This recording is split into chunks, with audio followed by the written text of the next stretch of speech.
Hello दोस्तों, कैसे हो आप लोग। उम्मीद करता हूँ कि आप सभी बहुत अच्छे होंगे। मेरा नाम है योगेश माटा और आप सभी का स्वागत है मेरे यूट्यूब चैनल पर जिसका नाम है मेडकेमिया। मेडकेमिया की वो चैनल है जहाँ आपको फार्मेसी सब्जेक्ट से रिलेटेड सारी इन्फॉर्मेशन मिल जाएगी और वो भी बिल्कुल सिंपल लैंग्वेज में। चलिए तो शुरू करते हैं आज का वीडियो। हमारे आज के वीडियो का टॉपिक होने वाला है कि मेडिसिनल केमिस्ट्री 2 के अंदर किस तरह के कुछ की क्वेश्चंस आ सकते हैं एग्जाम में, या कौन से ऐसे इंपॉर्टेंट क्वेश्चन हैं जो आपके एग्जाम में पूछे जा सकते हैं। तो आज हम इन क्वेश्चंस के बारे में थोड़ा डिस्कस करने वाले हैं। ये जानेंगे कि इनका आंसर किस तरह से लिखना है और कैसे कैसे क्वेश्चंस आ सकते हैं एग्जाम में। तो आज हम 3 तरह के क्वेश्चंस इस पर्टिकुलर वीडियो में डिस्कस करने वाले हैं। पहला है ऑब्जेक्टिव टाइप क्वेश्चंस, जो कि एमसीक्यूज भी जिनको बोलते हैं, मल्टीपल चॉइस क्वेश्चन, जिसमें आपको 4 ऑप्शन मिल जाते हैं, जो कि ज्यादातर 1 नंबर में ये क्वेश्चन आता है। दूसरा है शॉर्ट आंसर क्वेश्चंस, जो कि पीछे सिलेबस के हिसाब से जो है 5 मार्क्स में इस तरह के क्वेश्चन आते हैं, शॉर्ट आंसर। और तीसरा है लॉन्ग आंसर क्वेश्चन। तो long answer question as the name indicate, इसका आपको अच्छे से एक्सप्लेन करना होता है, पूरी तरह से डिस्क्राइब करना होता है। तो ये पीछे के हिसाब से आपको 10 नंबर में ये इस तरह का क्वेश्चन मिल जाता है। चलिए तो शुरू करते हैं आज का वीडियो। तो आज का वीडियो शुरू करने से पहले आप चैनल को जरूर सब्सक्राइब कर लें, इससे आपको आने वाली वीडियो का नोटिफिकेशन मिलता रहेगा। So let's start today's video. तो आज का हमारा सबसे पहला है, जैसे मैंने आपको बताया, ऑब्जेक्टिव क्वेश्चंस, या जिसको हम बोलते हैं मल्टीपल चॉइस क्वेश्चंस। तो इसके बारे में हम पहले डिस्कस करेंगे कि किस तरह का क्वेश्चन आता है और क्या है उसका आंसर, उसको हम समझने की कोशिश करेंगे। देखिए, सबसे पहले चैप्टर से शुरू करते हैं। हमारा सबसे पहले चैप्टर है एंटीहिस्टामीन। तो एंटीहिस्टामीन में कुछ इस तरह का क्वेश्चन आ सकता है कि which of the following is a first generation H1 एंटीहिस्टामीन।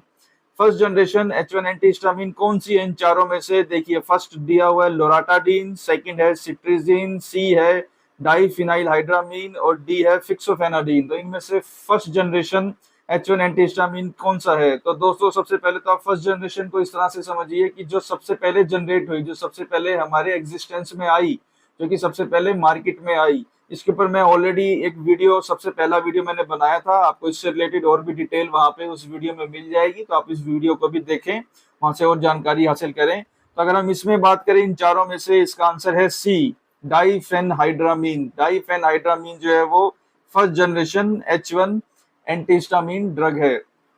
चलिए तो आगे चलते हैं, एंटीहिस्टामीन के ड्रग्स के बारे में ही बात करेंगे। उसके बाद है हमारे पास what is the main therapeutic use of H2 receptor antagonist. जो H2 एंटीहिस्टामीन्स हैं या H2 रिसेप्टर एंटागोनिस्ट है, उनका मेन यूज क्या है इन चारों में से। देखिए, तो क्या दिया हुआ है, ट्रीटमेंट ऑफ एलर्जीज, क्या वो एलर्जी को ट्रीट करता है। Second, prevention of motion sickness. Third, reduction of gastric acid secretion. या डी है इसका, रिलीफ ऑफ नेजल कंजेशन। अगर आप इसको ध्यान से देखें, ए, बी और जो डी ऑप्शन दिया हुआ है, ये तीनों ही हमारे एलर्जिक रिएक्शन से जुड़े हुए हैं। लेकिन जो सी है, इसमें है reduction of gastric acid secretion, हमारी गैस्ट्रिक एसिड की सेक्रीशन को जो रिड्यूस करता है, कम करता है। तो यही मेन यूज है H2 रिसेप्टर एंटागोनिस्ट का। तो इसका भी आंसर है सी, यानी कि reduction of gastric acid secretion. अब चलते हैं हम अपने थर्ड क्वेश्चन की तरफ। अब आपको अगर ध्यान हो, हमने बेसिकली 4 तरह के जो है रिसेप्टर पढ़े थे एंटीहिस्टामीन के अंदर, या हिस्टामीन के जो रिसेप्टर्स हैं, यानी कि H1, H2, H3 और H4। अब जो नेक्स्ट क्वेश्चन है वो H3 रिसेप्टर से रिलेटेड है। देखिए इसमें क्या लिखा हुआ है, H3 receptors are primarily found in the, क्या वो स्टमक में मिलेंगे, इम्यून सेल्स में, स्किन में या ब्रेन में। तो अगर आपको ध्यान हो, इस पे मैंने ऑलरेडी एक वीडियो बनाया हुआ है, वहां जाके आपको सारी डिटेल मिलेगी इसके अंदर। तो इसका मेन आंसर है ब्रेन में। तो वहां पे ये पाए जाते हैं, अपना फंक्शन जो है वहां पर परफॉर्म करते हैं H3 रिसेप्टर्स। अब आगे हम कुछ क्वेश्चंस की बात करेंगे। देखिए, नेक्स्ट क्वेश्चन भी जो है वो H1 एंटीहिस्टामीन ड्रग से रिलेटेड से ही जुड़ा हुआ है। तो अगर हम नेक्स्ट क्वेश्चन की बात करें, विच of the following is not a common use of H1 एंटीहिस्टामीन्स। H1 एंटीहिस्टामीन्स का जो कॉमन यूज नहीं है, अगर आप ध्यान से देखें, ए है allergic rhinitis, B motion sickness, C है एनाफाइलेक्सिस एडजंक्ट थेरेपी और डी है गैस्ट्रिक अल्सर ट्रीटमेंट। तो यही एक थोड़ा सा भी हमने इससे पहले क्वेश्चन किया, उसमें इसी तरह का थोड़ा सा हिंट दिया हुआ था। अगर आप पहले 3 देखें तो ये काफी हद तक जो है एलर्जी से रिलेटेड है। तो बेसिकली जो यूज होता है H1 एंटीहिस्टामीन्स का बच्चों, वो एलर्जी से रिलेटेड है। लेकिन अगर आप डी ऑप्शन की बात करें, गैस्ट्रिक अल्सर ट्रीटमेंट, ये जो यूज है H2 रिसेप्टर एंटीहिस्टामीन्स का है। तो जो H2 एंटीहिस्टामीन्स होती हैं वो इस पर्टिकुलर ट्रीटमेंट के लिए जानी जाती हैं, यानी कि गैस्ट्रिक अल्सर ट्रीटमेंट के लिए जानी जाती हैं। अब नेक्स्ट जो चैप्टर दिया हुआ है पीसीआई में, हम उसकी बात करेंगे। नेक्स्ट है हमारा प्रोटॉन पंप इनहिबिटर्स, जिसको हम पीपीआई भी बोल देते हैं, या फिर गैस्ट्रिक प्रोटॉन पंप इनहिबिटर्स।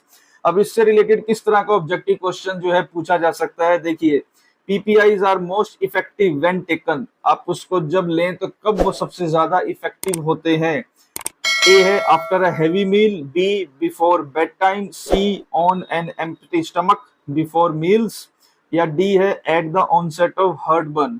तो मेन इनका क्या यूज है, ये हमारे बॉडी के अंदर जो गैस्ट्रिक एसिड का सिक्रीशन है उसको ये कम करते हैं काफी हद तक। ये जो हमारे स्टमक के अंदर पेराइटल सेल्स दिए हुए होते हैं, अगर आपको ध्यान हो, मैंने इस पे भी ऑलरेडी एक वीडियो बनाया था, जो वहां पे हाइड्रोजन पोटेशियम एटीपेस पंप, जहां से कि वो एसिड सेक्रीट हो रहा है, उस पर्टिकुलर पंप पे काम करके, इसलिए इनको बोला जाता है प्रोटॉन पंप, उसके एक्शन को इनिबिट करते हैं। तो इनका आंसर जो है ये किस लिए है कि ये एंटासिड एज कहलाते हैं। तो अब अगर हम इनको लेंगे तो आपको जो है इसका सही आंसर होगा on an empty stomach before meal, meal लेने से पहले, ताकि वहां पे एसिड का जो सेक्रीशन है वो कम हो जाए, ताकि आप आसानी से मील को डाइजेस्ट कर सके। तो इसका आंसर है C, on an empty stomach before meals.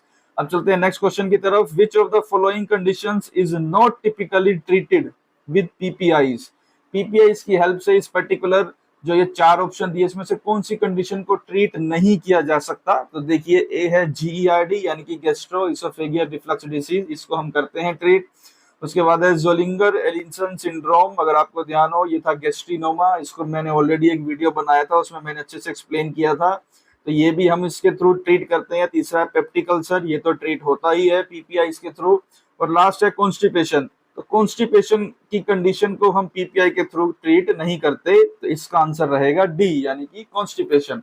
अब हम चलते हैं अपने नेक्स्ट क्वेश्चन की तरफ। देखिए उम्मीद है आपको ये सारे क्वेश्चंस अच्छे से समझ में आ रहे होंगे। अब नेक्स्ट है, अब हमने यहाँ पे दो मेन चैप्टर कवर करे, जो है आपके एंटीहिस्टामीन्स, और उसके बाद हमने कवर किया गैस्ट्रिक प्रोटॉन पंप इनहिबिटर्स। अब हम चलते हैं पीसीआई सिलेबस के हिसाब से थर्ड चैप्टर की तरफ, जिसका नाम है एंटी नियोप्लास्टिक एजेंट्स या एंटी कैंसर एजेंट्स। अब जितने क्वेश्चंस आएंगे उससे रिलेटेड होंगे। देखिए सबसे फर्स्ट है मिथोट्रिक्सेट इनहिबिट्स व्हिच एंजाइम, जो मिथोट्रिक्सेट ड्रग है जो कि एंटी मेटाबोलाइट्स के अंदर आती है, वो कौन से पर्टिकुलर एंजाइम को इनहिबिट करती है अपना फंक्शन परफॉर्म करने के लिए।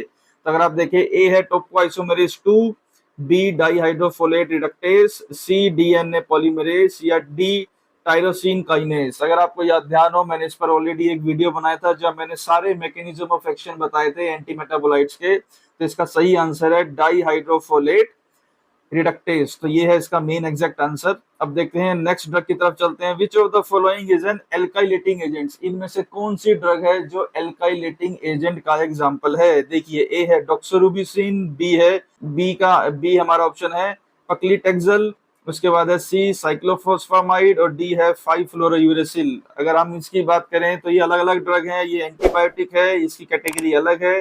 साइक्लोफॉस्फामाइड और 5-फ्लोरोयूरेसिल, अगर आपको ध्यान हो 5-फ्लोरोयूरेसिल जो है वो एंटी मेटाबोलाइट है, तो इसका सही आंसर है सी यानी कि साइक्लोफॉस्फामाइड, जो कि एल्काइलेटिंग एजेंट की क्लास के अंडर आती है ये ड्रग।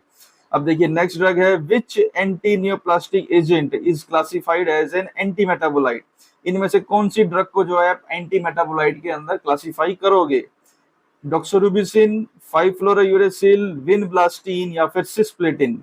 अगर हम इन चारों को डिवाइड करें पीसीआई सिलेबस के हिसाब से, तो डॉक्सोरुबिसिन एंटीबायोटिक है, विनब्लास्टीन जो है विन का एल्कलॉइड है, और सिस्प्लेटिन जो है वो आपकी मिसलेनियस ड्रग्स के अंदर आती है। तो सही आंसर है 5-फ्लोरोयूरेसिल, तो इसका करेक्ट आंसर रहेगा 5-फ्लोरोयूरेसिल, जो कि एंटी मेटाबोलाइट्स के अंदर आती है। अब हम चलते हैं नेक्स्ट की तरफ। तो बच्चों ये देखिए नेक्स्ट है, अभी एक और क्वेश्चन दिया हुआ है अंडर द एंटीनियोप्लास्टिक एजेंट, फिर इसके बाद हम नेक्स्ट चैप्टर का जो है कवर करेंगे। देखिए अब नेक्स्ट है which of the following drug causes cardiotoxicity as a major adverse effect, इसका सबसे जो मेजर एडवर्स इफेक्ट है वो है कार्डियोटॉक्सिसिटी। अब इसको समझने का तरीका ये है, अगर आपको ध्यान हो, ये देखिए चार जो ड्रग के ऑप्शन दिए वो है साइक्लोफॉस्फामाइड, डॉक्सोरुबिसिन, मिथोट्रिक्सेट और एजाथायोप्रिन। अब मैंने अपने पिछले वीडियोस में जब मैंने इनका मैकेनिज्म ऑफ एक्शन कवर किया था एंटी नियोप्लास्टिक एजेंट्स का, तो वहां मैंने ये बात डिस्कस की थी कि जो आपकी एंटी मेटाबोलाइट्स और एल्काइलेटिंग एजेंट्स, ये ड्रग सबसे ज्यादा यूज की जाती हैं। तो अगर हम इसकी बात करें तो ये देखिए साइक्लोफॉस्फामाइड एल्काइलेटिंग एजेंट है, मिथोट्रिक्सेट, एजाथायोप्रिन, ये दोनों एंटी मेटाबोलाइट है। तो जो सबसे ज्यादा कार्डियोटॉक्सिसिटी कॉज करेगी वो है एंटीबायोटिक पीसीआई सिलेबस में, तो जो है डॉक्सोरुबिसिन। तो इसका आंसर है डॉक्सोरुबिसिन। अब नेक्स्ट है, देखिए the primary mechanism of action of nitrate. अब यहाँ से एंटी एंजाइना ड्रग शुरू हो जाती हैं, तो इनमें primary mechanism of action of nitrates in angina वो क्या कहलाता है? बेसिकली एंजाइना क्या है? जहाँ पे ऑक्सीजन की जो है ब्लड सप्लाई कम हो रही है, जिसके कारण जो रेस्ट्रिक्शंस की वजह से वहां पे एंजाइना पेक्टोरिस का अटैक आता है। तो उसको ट्रीट करने के लिए क्या है सही तरीका? तो ये देखिए, vasodilation leading to reduce preload, reducing heart rate, increasing cardiac output या इंक्रीजिंग मायोकार्डियल ऑक्सीजन कंजप्शन। तो इसमें बेसिकली क्या करेगा? वेसोडाइलेट करेगा, which leads to reduced preload. तो इसका आंसर है main vasodilation reducing leading to reduced preload. अब हम चलते हैं नेक्स्ट ड्रग की तरफ, amlodipine. Amlodipine is preferred in angina because amlodipine जो है बेसिकली बच्चों, अगर आप इसका पीसीआई का सिलेबस का क्लासिफिकेशन चेक करें तो ये कैल्शियम चैनल ब्लॉकर ड्रग है एम्लोडिपिन। तो अगर ये अपना एक्शन परफॉर्म करेगी तो ये किस तरह का देगी? देखिए, क्या ये डिक्रीज करेगी वीनस रिटर्न को, क्या ये डायलेट करेगी कोरोनरी एंड पेरिफेरल आर्टरीज को, या स्लो करेगी एवी कंडक्शन, या फिर इनहिबिट प्लेट एग्रीगेशन? इसका सही आंसर यही है, ये डायलेट करेगी कोरोनरी एंड पेरिफेरल आर्टरीज को, जिससे प्रॉपर जो है वहां पर ऑक्सीजन की सप्लाई हो सके। अब हम चलते हैं अपने नेक्स्ट क्वेश्चंस की तरफ। अब देखिए नेक्स्ट है the common side effect of nitrates. अगर हम नाइट्रेट्स लगातार दे रहे हैं तो इससे किस तरह का साइड इफेक्ट कोज हो सकता है? क्या ब्रेडिकार्डिया कोज होगा, हेडेक, कॉन्स्टिपेशन या ड्राई कफ? तो इसका सबसे मेन एडवर्स इफेक्ट है हेडेक। हेडेक होना आम बात हो जाती है जब हम नाइट्रेट्स का लगातार इस्तेमाल करते हैं। तो अब हम चलते हैं नेक्स्ट ड्रग की तरफ। अब यहाँ से नेक्स्ट चैप्टर शुरू हो रहा है जो है डायूरेटिक्स पीसीआई सिलेबस के अंदर। देखिए, विच of the following is a loop diuretic? Simple है इसके अंदर कि इन चारों में से लूप डायूरेटिक कौन सा है? तो मैं आपको सीधा बताऊंगा, आपके लिए बिल्कुल सिंपल है, वो है फुरोसेमाइड। ड्रग का क्या नाम है? फुरोसेमाइड। फुरोसेमाइड इज अ लूप डायूरेटिक। अब नेक्स्ट देखते हैं, नेक्स्ट है potassium sparing diuretics include all except. तो पोटेशियम स्पेरिंग डायूरेटिक्स में सब आते हैं लेकिन एक नहीं आता। तो अगर आप ध्यान से देखिए, स्पाइरोनोलेक्टोन, माइलोराइड, ट्राइमटेरिन, ये तीनों एग्जांपल हैं पोटेशियम स्पेरिंग के। हाइड्रोक्लोरोथायाजाइड ये अलग है क्योंकि ये थायाजाइड्स कैटेगरी के अंडर आता है। अब हम चलते हैं अपने नेक्स्ट ड्रग की तरफ, नेक्स्ट क्वेश्चंस की तरफ। देखिए नेक्स्ट है, which diuretic is used in glaucoma?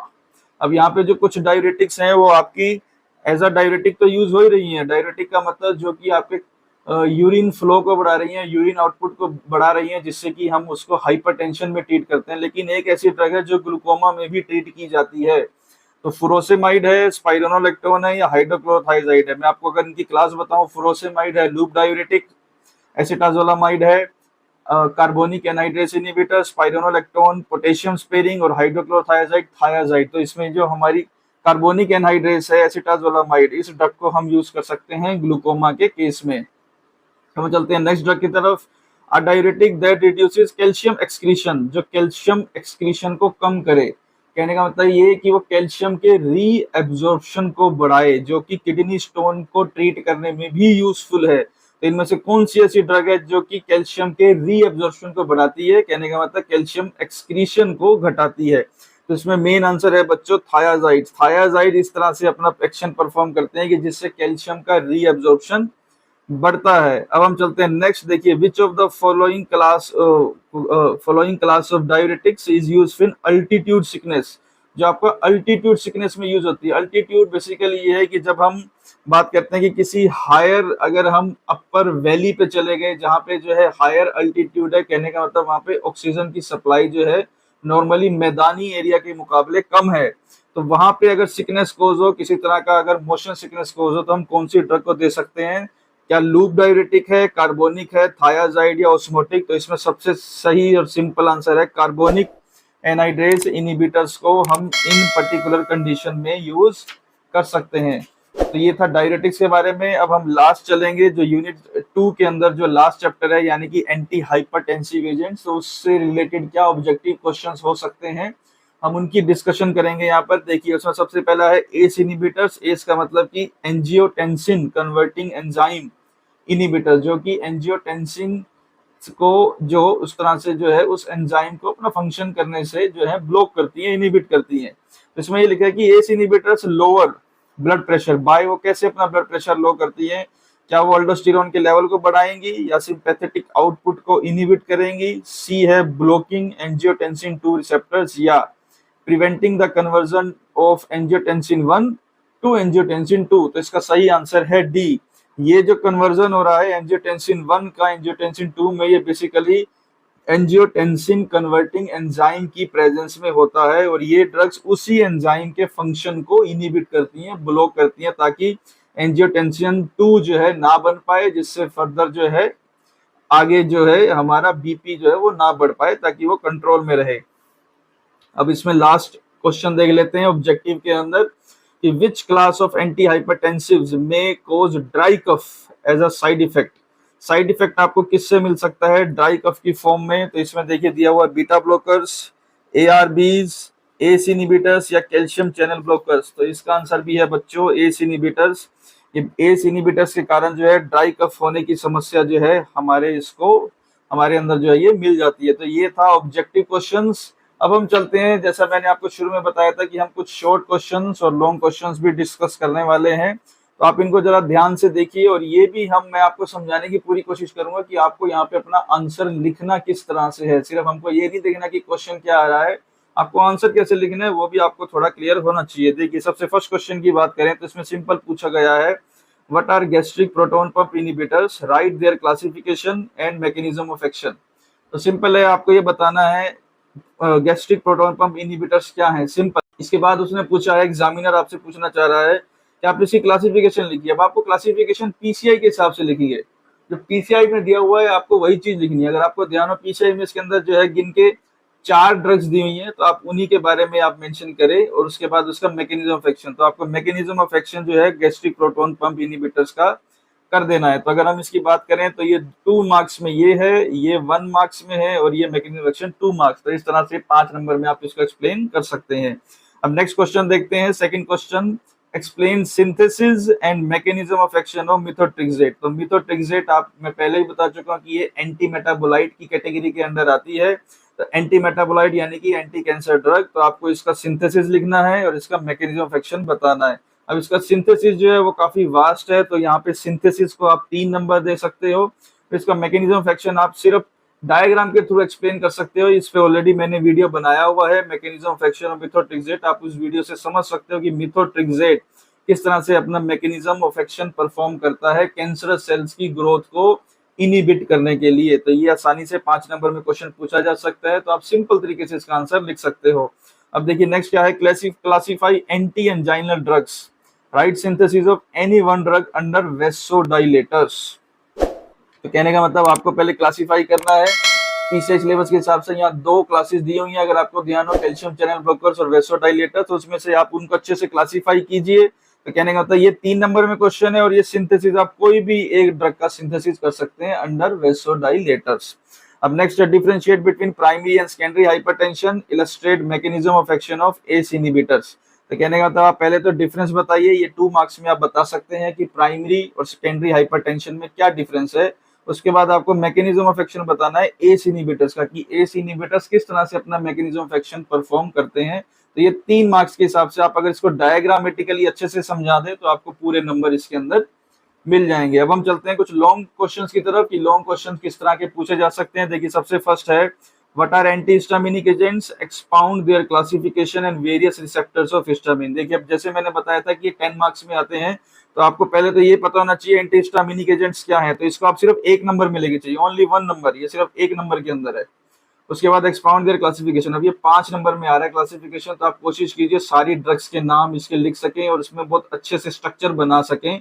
और वेरियस रिसेप्टर्स के आपके बारे में डिटेल देनी है आपको, यानी कि H1, H2, H3, H4।